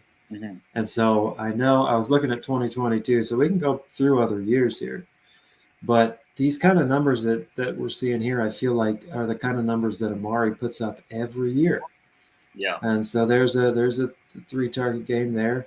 7 targets, 6 targets. You got your 5-pointers. There's always enough of these down games, despite the high, snap percentage, that I'm always afraid to get him. I always feel like he's going to burn me at the wrong time. So here's 2021. You got 5 target, 4 target. A couple more down weeks there. Now this was also, I think this was the Cooper Rush year in Dallas and Ben DiNucci and stuff. So we might be able to give a mulligan on that one. Potentially, yeah. So down here, there's a good one. 3. We got a 1. We got a 1. We got a 7. So plenty of good weeks. So I'm willing to accept some bias on my own part of just maybe noticing at the wrong time when dude has a down game. But I just feel like that was always kind of a concern there with him. Yeah, and that's I completely agree. I like Amari Cooper. He's been an alpha before. He can be an alpha, and he's a guy that, I guess personally, I would take. One tidbit is I don't think he'll be on Cleveland very long. Yeah, I think he's due like 20 million or something crazy like that. Yeah, and the Browns have to make a way to pay Deshaun. So I think that the Browns went out and traded a second rounder in 2023 to get Elijah Moore, and then they used their first pick of their draft, a 3rd rounder, to get Cedric Tillman. And to me, that kind of screamed, here's Amari Cooper's replacement. Yeah. So, we'll see. But he's going to carry a cap at 23.7 million. Good for me. At 30 years old? Yeah. Whoa. So who knows? His situation could get vastly improved, and then I can put my own foot in my mouth. I don't know. Well, and now that we're looking at, so 2018 was a bad year for volatility. It wasn't too bad the past 4 years as far as volatility. I guess everyone's going to have a few down weeks. So I'm kind of willing to take him out of that definitely volatile category myself. But still can't ignore. I still think he's not in Cleveland after this year. Yeah. And as far as Jerry Jeudy goes, the offseason for the Broncos was pretty weird. It was just the worst kept secret that they were shopping their wide receivers. And so Jerry Jeudy did come on. We saw a slow start, as like the entire Broncos offense had.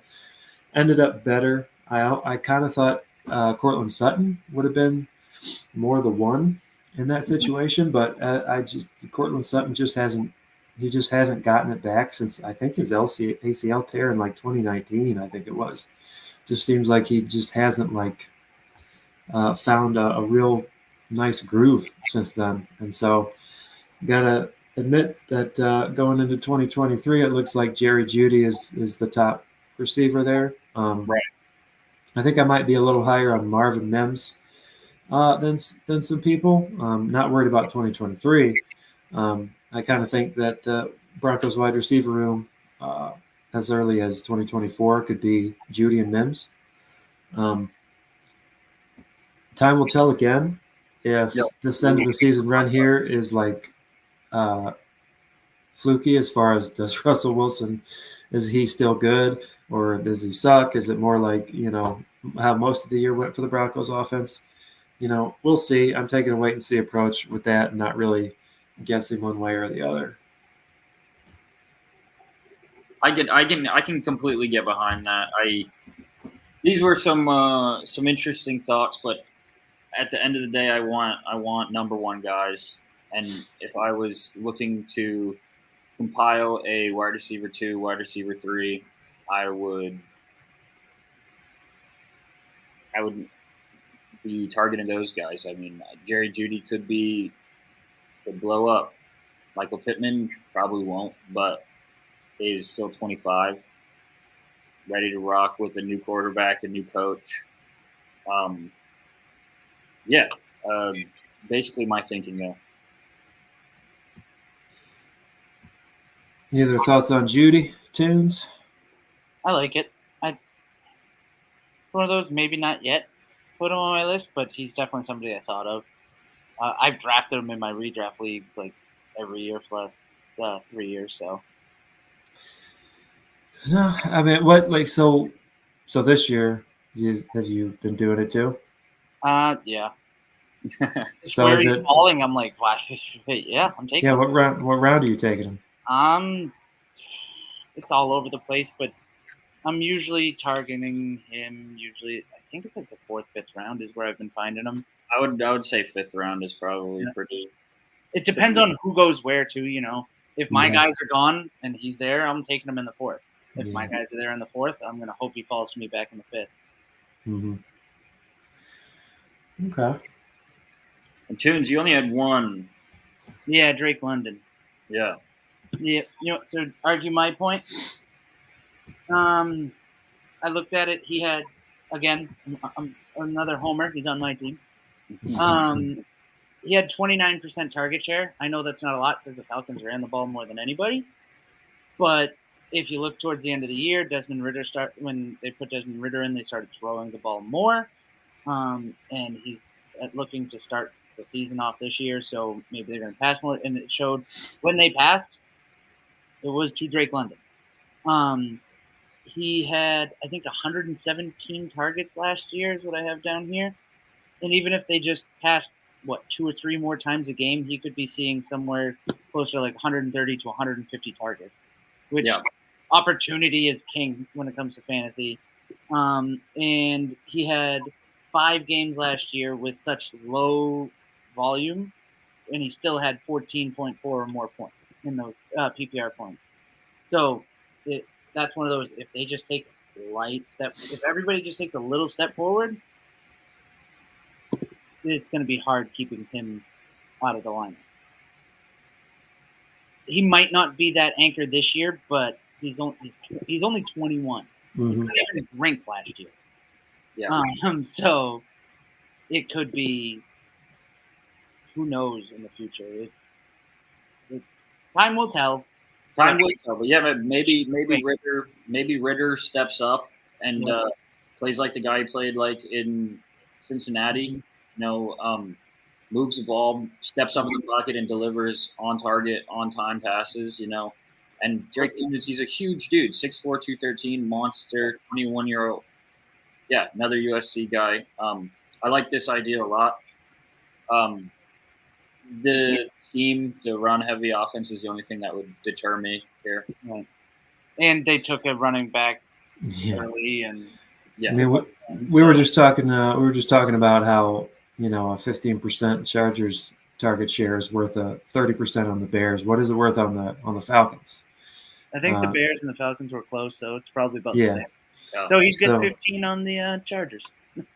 Right. Now, first thought about are they going to pass the ball more this year is it's crazy to think of how run heavy they were last year, and then they go and draft a generational talent at running back. The Falcons are interesting in that I think they're going to end up being good enough as a team that they're going to take themselves out of the running for like top quarterbacks in the next couple drafts. Agreed. I could definitely see that happening. So it's I look at this team and I think, well, what's this team going to look like the next 3 years with Desmond Ridder? And there's a path to him being successful. And I don't know about I don't see the Falcons like making any great playoff runs with Desmond Ridder right now or anything. I just need him to be serviceable. Yeah, and so you got me thinking now about Drake London's ability to succeed in such a low volume passing attack, where another 2-3 targets a game, and he's a 150 target guy. Not even targets, just 2-3 more passing attempts per game by the team, and he's going to be close to that per game. Yeah. I'd like to see what the total number of passes were for these 11, 9, 8 targets. Yeah. be something to look up, because I think, you know, yeah. So when it's my first thought when I think about the Falcons and any receiving option on that team. I'm like, yeah, you know, it's the Falcons. It's Arthur Smith. He just found his next Derrick Henry. You know, like you know. So that is a kind of a hurdle to get over, and you know, while we all have to be out here trying to be objective about everything and make sure we're considering all things. I can see it. Weeks, like you had asked about passes, was the highest passing they had of the year, and that was 26 attempts, 33, 26, and 30. That was not a lot in today's NFL. So he's taking again a huge chunk of that. Yeah. And it's not like the Falcons don't have pieces to move to maybe go make a move on a quarterback next year or even this year. Yeah. Because it doesn't seem like they're really happy with their tight end right now, and the league seems to like his athleticism. So who knows? Yeah, a lot can change in the course of, you know, a few months, let alone 1 year. So definitely something to think about with Drake London. He, just because of him being on the Falcons in a run-heavy scheme like that with Bijan, I always and you like somebody who's like Desmond Ridder, who's not really projected to be crazy good at quarterback or anything. I just kind of my focus, I think, even subconsciously, was kind of getting away from the Falcons' receiving options there. But one more thing with London is you can look at his numbers, and they all look decent to really good. You know how many touchdowns he had last year? 1. Well, Another 0 guy. Okay. Goose egg. Well, if I'm going to bother putting Deontay on here, okay. So if he picks up just 2 or 3 touchdowns, yeah, even that, see what the numbers would do. It'd be insane. Mm-hmm. And he's huge, like you said. I don't know why they weren't down at the goal line just throwing it up in the air to him. Right. Catch it. He's as big as most tight ends. Well, I know who's not to send a trade offer to for Drake London, but he ain't going. I'd be moving up my ranks after this. I had there some we go. people We reach made out it. and say no. They said thoughts on moving London? 0. Yeah. Yeah. Let's make that known right now. All right. Yeah. You're not. Yeah. I said you're gonna have to knock the eyes out of my head to get that. So. Well, gentlemen, I enjoyed that discussion. There were some pieces of all of our lists that I didn't really think about when I first put all of this together. It's good stuff. On to a trade now between the lovely 2 gentlemen I'm talking with. All right. So we're going to talk about 2 guys who have a path to becoming possible anchors or fringe guys in the future. And that would be one that went down. I don't know exactly. I could actually look at that right now, really. Let's look it up, see how long ago that went down. Where is the history? I can look up the history on my phone. I don't know where it's at on here, though. I gotcha. All right. So, as you can see there, our honorable guests traded me Rashod Bateman and Dwayne McBride for Treylon Burks and a 2025 fourth. And wouldn't you know, the thing that got this all started was that Tunes drafted Dwayne McBride at the 312 in our rookie draft, and I wasn't happy. I wanted McBride. So I went out and got him, found a way to go out and get him. The first trade offer within 20 minutes of the draft. Actually, well, it might have been 5. I was trying to say, you got him at 312. At the 307, I was trying to get trade back in to get McBride. So the trade went down June 27th. 27th, so a good about 3 weeks, 3.5 weeks ago. Couple of kind of polarizing guys here. Sure.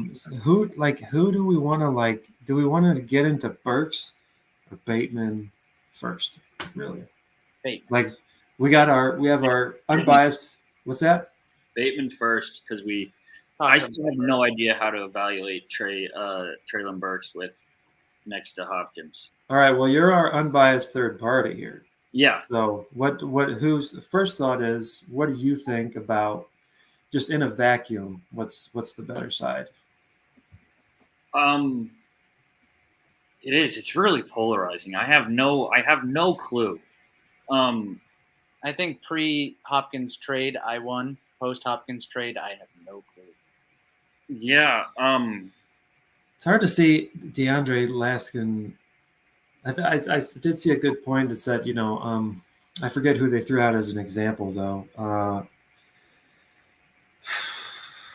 They threw out a couple of like 30-plus-year-old receivers and how they did not prevent a year 2 breakout, even though they had like they said Roddy White didn't prevent Julio's year 2 breakout. I can't remember the other one. Treylon Burks is not Julio Jones. He's not, but he profiles as a guy who could absolutely be an alpha, I think. Yeah.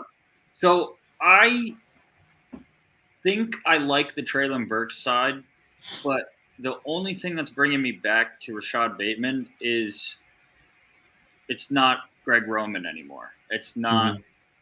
The offense in Baltimore is an insanely unknown commodity right now. We don't know what's going to happen. So that's what brings me back to the middle. I mean, it comes down to who do you want to put those chips on for becoming an anchor in a year or two, who is more primed to break out. I do agree before 2 days ago or 3 days ago, Tunes would have won this easy, far and away, like that. Like we've got here, that's July 15th. That's 3 days ago. 70% or 69% agree with me.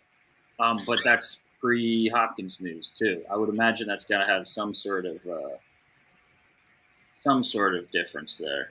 And for what it's worth, I think it's nice that we didn't get the 2 fearless leaders of RSJ didn't retweet this poll out there, and we still got 13 votes. So maybe we don't need to rely on them in the near future to give us out a retweet to get some get some votes on this poll, because I think the last one the Wolf tweeted out, and we ended up getting 36 total.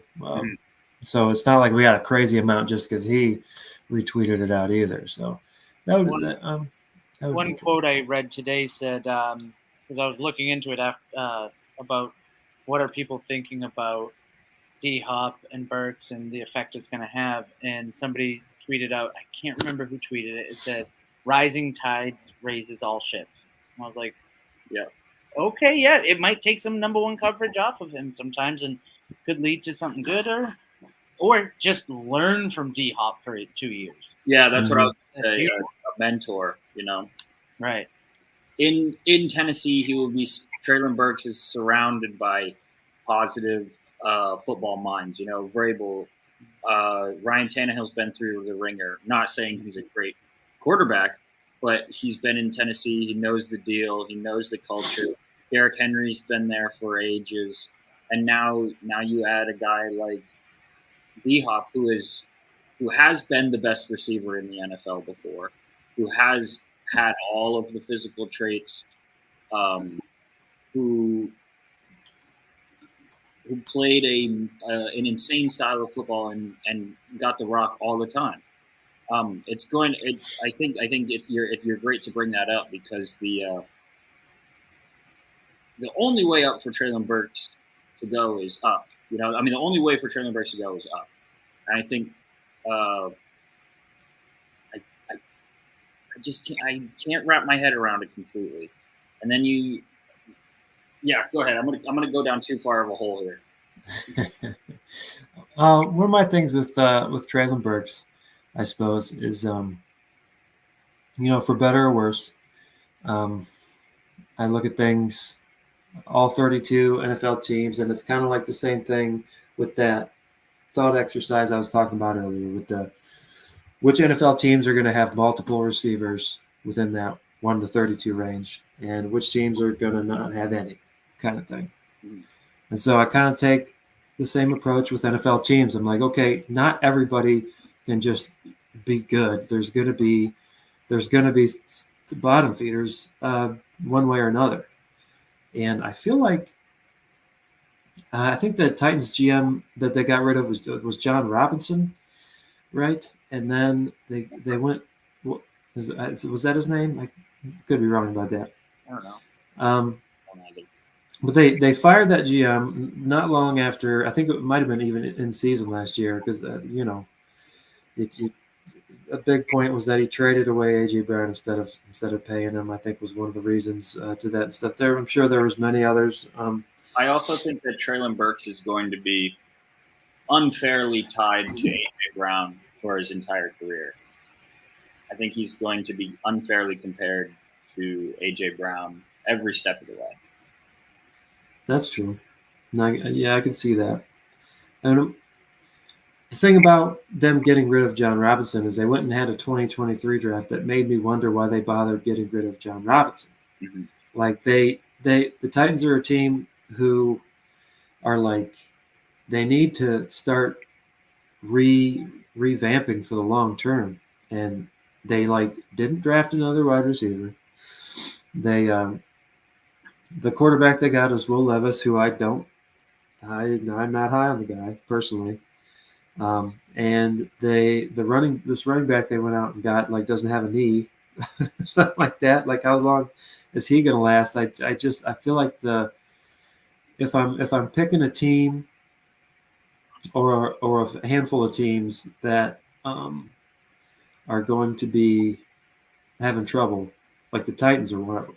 I don't really know. Like they got D-Hop now, and the thing about the Titans offense is I don't really know even how many targets D-Hop's going to get per game. Like I feel like he might see the least passing volume he's ever seen, not just because not even being like an older wide receiver thing. It might just be the offense. So the Titans are one of these teams that I just don't have a good feeling about. Like in 1 or 2 years, I just don't. I feel like they could be like Derrick Henry. Time's got to catch up with him at some point, and then once that does, I just don't see it, man. They're going to have to add a considerable amount more before I feel like they're back into like playoff contention and something like that. And their offense seemed to center around Derrick Henry so much that once it doesn't, I'm like, where's the talent besides like Treylon Burks has the ability to be the alpha, but where is it coming from? Because I really am not high on Levis at all. What about you guys? I think he has a high ceiling and a really low floor. Yeah, agreed. I don't have the most faith in him, but there was buzz for a reason, He's got a cannon for an arm, but all I've been hearing out of training camp is he's not ready yet. Yeah. Mm-hmm. It's Tannehill's job still. I mean, there was enough buzz on him to drop out of the first round. I mean, how did the consensus kind of think he was going to end up going in the first round? Yeah, he was top 10. Yeah. Maybe like anywhere from 2 to 8, 2 to 10. Right. Yeah, there's just another thing that gives me bad vibes about the Titans' future as a team. Their offense anyway. Yeah. So, even on a bad offense, Burks being an alpha could still very well happen, and he could still have enough volume to see wide receiver 2 numbers. I don't know if anybody's really projecting him at this point to be a wide receiver 1. I won't say any time in the future, but I feel like as far as the scheme around him, even as good of a coach as Mike Vrabel might be, I feel like there's cards stacked against Burks just as far as the overall offensive scheme and how good that offense is going to be. Compare that to Rashod Bateman and the Ravens, who, we've heard that there's going to be, less running, more passing. Todd Monken's there, right? And so one of the polarizing things about Rashod Bateman that I don't really understand is why there are people still talking about the Ravens offense as if Greg Roman is still calling the plays. And this isn't the first tweet I've seen. I've seen multiple, but this one got me. Giving up a hefty list of bullet points about what Rashod Bateman needs to overcome in order to be really even fantasy relevant, I guess. But Lamar Jackson runs less. J.K. Dobbins and Gus Edwards don't combine for 350 touches. Baltimore trails at a rate much higher than 32%. Like those things in particular, just isolate those things. Those are like Greg Roman talking points. And it's not Greg Roman anymore. We saw Todd Monken take the Tampa Bay offense with Jameis Winston and light up the field with Winston and Mike Evans and Godwin. From what I've read so far about Todd Monken, he's not really there to get rid of the running game as much as just enhance the passing game. So the scheme could end up being night and day in an alternate universe. I don't think it's going to be night and day. It's definitely going to be different. I think Lamar Jackson is talented enough that he could run less, throw more, and the Ravens could have a plenty successful offense. We see another point here from Nate Liss. Baltimore was in 22 personnel, 30% more than the next closest team on first downs alone. 174 of Bateman's 285 yards in 2022 came on first down. Listen, I understand looking at stats like this because they're kind of crazy in the fact that, Bateman got so many yards on first down. This is another Greg Roman tweet, though. Take that away, too. To me, that's irrelevant. And the part where he says he dumps his 21.4% drop rate. The man had 28 targets last year. So you're going to tell me that a 28 target, sample size is something that's going to stick? Like we're just going to ignore his rookie year when he had 67 targets and only had a 3% drop rate? Is that what we're doing out here? So there's been a lot of things, kind of going against, because this was based off of they retweeted a PFF tweet that said don't sleep on Rashod Bateman, and so this was kind of like an argument against that. But there's a lot of talk putting Bateman's value down, and I don't see it. I still like Bateman's potential. I still like, kind of his profile out of college. He's played, I believe, 17 career games to this point, and I think he is, I wouldn't call him a prime candidate to be a third-year breakout, but I think his path is realistic enough to buy into anyway. That's what makes this comparison so hard. Like, I see why the poll results were so high for Burks, but I mean, you're right. This is not a Greg Roman offense anymore. This is a brand new offense with a Lamar Jackson has a fire lit under his ass this year, ready to show people he's worth that money. I mean, I'm just sitting back and enjoying the conversation at this point. I'm like, I like both of these sides. It's great discussion. It's one of the more fair and interesting trades I've seen in a long time. I think we're missing the biggest key of why I said waved off of Bateman. I really liked him. I drafted him in the 7th round of our startup during his rookie year. So clearly I was high on him. He's missed 14 games in the last 2 years. So that stay healthy one I definitely agree with. It's more so the mouths to feed there. So even if Lamar Jackson starts throwing, you got Zay Flowers, you got Mark Andrews, you got OBJ, and you have Rashod Bateman in the offseason pissing and complaining about how the team treats him and how they work him too hard or they try to push him through things a lot. That's where I started going, maybe I should move on. He's not showing that he's happy there. And I've seen it in the past where if they're not happy there, they're making other people not happy with them, which usually brings their totals down.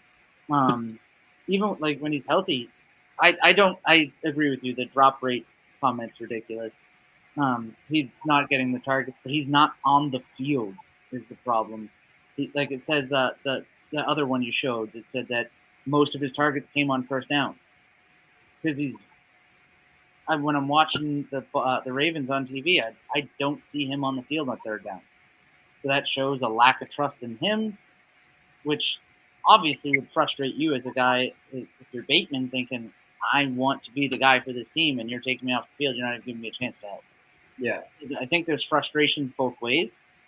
So that's why I thought it was time to move on. And again, it was before the trade the pickup of D-Hop, but that could end up helping Burks. So I'm not worried about what they're saying about him in these tweets. It was the other factors that I mentioned here.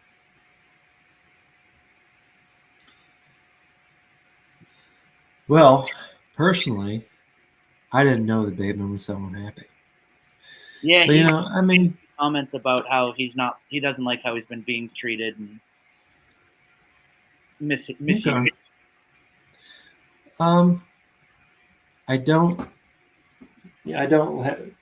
have a particular like value in mind at all for how that kind of stuff affects what I think about players. So something to think about. He was quoted in saying, "How about you play to your players' strength and stop pointing the finger at us?" Well, that's a Greg Roman tweet too, isn't it? Yeah. So that I did see that, and I didn't consider it to be a bad thing. I guess is that something that's still happening though, or if these are all Greg Roman tweets, then I think I'm good.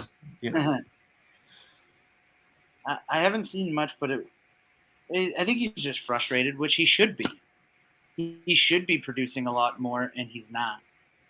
So is it one of those situations where the greasy wheel or I'm saying it wrong. The squeaky wheel gets the grease, or is it, just shut up, sit down? I don't know. Which way is it going to go? Now that they have options, because there were no options when Andrews went down, so they had to go to Bateman, and they still really didn't.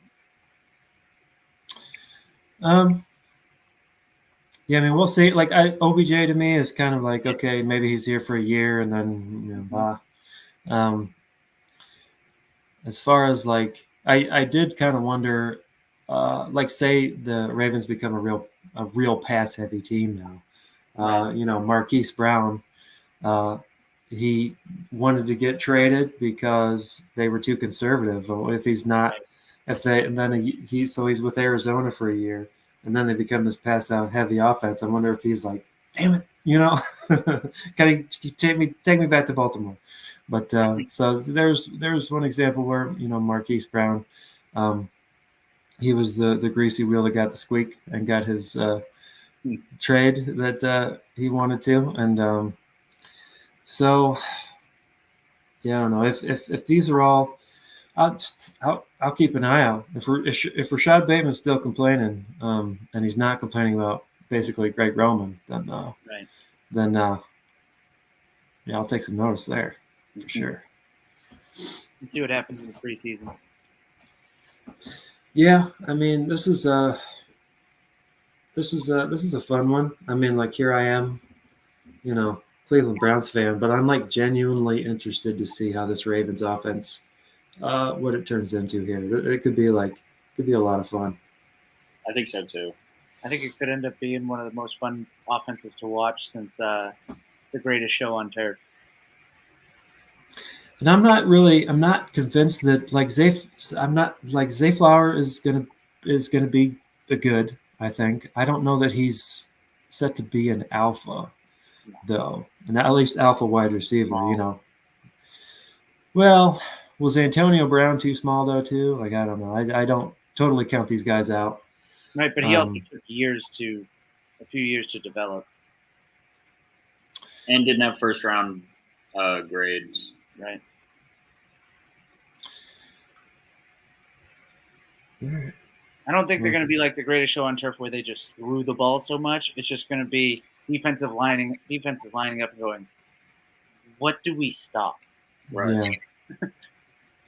And so Rashod Bateman's injury has been it was a Liz Frank, right? Right. That's the thing that kept him out. The other thing. I heard a tweet saying he's still dealing with pain from the Liz Frank and he had a cortisone shot. Yeah, I got that too. I don't know off the top of my head, you know, like I think Liz Frank injuries are ETN's was a Liz Frank too, wasn't it? Mm-hmm. I think so, yeah. So and he's fine by all accounts. So they're just tricky ones where if they don't heal right, it can cause infection and stuff like that. That's why the Liz Franks are dangerous. Yeah, it's tricky to. Injuries can be tricky as far as trade value. If I had to guess in general, I don't think I'm. You know, it's too much of a case by case study for me to really say how much I consider injuries and injury risk when I'm thinking of a player's value. Injuries definitely. You have to consider age. You have to consider how many injuries, where the injuries are. Like for me, is it Achilles, is it a knee, and how old are they? Mm-hmm. Otherwise, I don't even look at injuries because anybody can get injured. Right. Everybody has been too. Right. Yeah, nobody's playing at 100%. Is what I've heard. Never. Right. So, I didn't want to give up McBride, though. I'm not going to lie. Yeah, I mean, we'll see. It could also end up being where in a year or two the Vikings draft a high running back. Right. McBride could be out of football. Who knows? Yeah. He did have like 22 fumbles or something like that his senior year. I think that was the big thing with him, I think. Yeah, because I think I saw like round 4 draft grades on him, but he dropped around 7. And I think it was pretty much just the fumbleitis. Right. Which I think is fixable. Oh yeah. So we'll see. Sometimes I forget that Ty Chandler is already 25 in that running back room. So yeah. And then Kene Nwangwu, I kind of consider his career arc to probably go the way of Cordero Patterson. We'll see about that. Oh, interesting, really? Yeah, I mean, as fast as the guy is, I feel like at some point there could be somebody coming along saying, we got to utilize this, but you know, so he's also quite valuable as a return guy. As long as that stays relevant in the NFL, like there you go. Mm-hmm. Time will tell. Any further thoughts we have on this trade, gentlemen? No, I'm. Speaking of what's his name? You just said it. No, who you related Okonwu to? Patterson. Yeah, you tried to throw him in the first pick, and I went, no, makes it worse. I can't take Patterson because I'll just cut him, and then I look like an idiot. But they're talking about giving him a 2021 role again. How old is he now? 40? I think he's 32, maybe. Oh. Yeah, at least 31. Yeah. Older. He was with Chicago a long time ago, I feel like. Yeah. I think it was Minnesota that drafted him. Was it? I think so. Oh, he is 32 going on to 33. Yeah. Hey, I don't know. If he wants to give me a couple flex weeks, okay. I think I dropped him last year. So, anything else? No. Thanks so much, Tunes. Yeah. Thanks for sticking on. We made it a full 2 hours, an hour over what we normally wanted to do. Yeah. We're also talking about wide receivers, which there's a ton more of them than any other position, I suppose. Yeah. So that makes some sense. Either way, thank you. We'll Your get to final words out of either of you gentlemen. Tunes. Draft more wide receivers. And we'll be talking next episode, maybe next Tuesday. It's not, it's not set in concrete, but we do like to try to make it every Tuesday evening. The last position we'll be set to talk about is tight end anchors. And considering the positional scarcity at that position, we might only be talking for like 30 minutes as opposed to 2 hours. We'll see what happens. But anyone who tuned in, thanks for tuning in. Our primary goal here at RSJ Dynasty Dive is to keep your mind churning and your values fresh. Hopefully we did that, and hopefully we will continue to do that. And, never be afraid to tweet at us at RSJ Dynasty Dive. I am at ChaseM_G. We got at Roto Street Emery. Give us shit, whatever you want to do. I'm here for it. Oh, yeah. So hopefully we will see you in a week talking about tight ends, anchors, and with that, so long, Wolfpack. Adios. Wolfpack. Oops. Wrong one. Try it again. Take two. Wolfpack.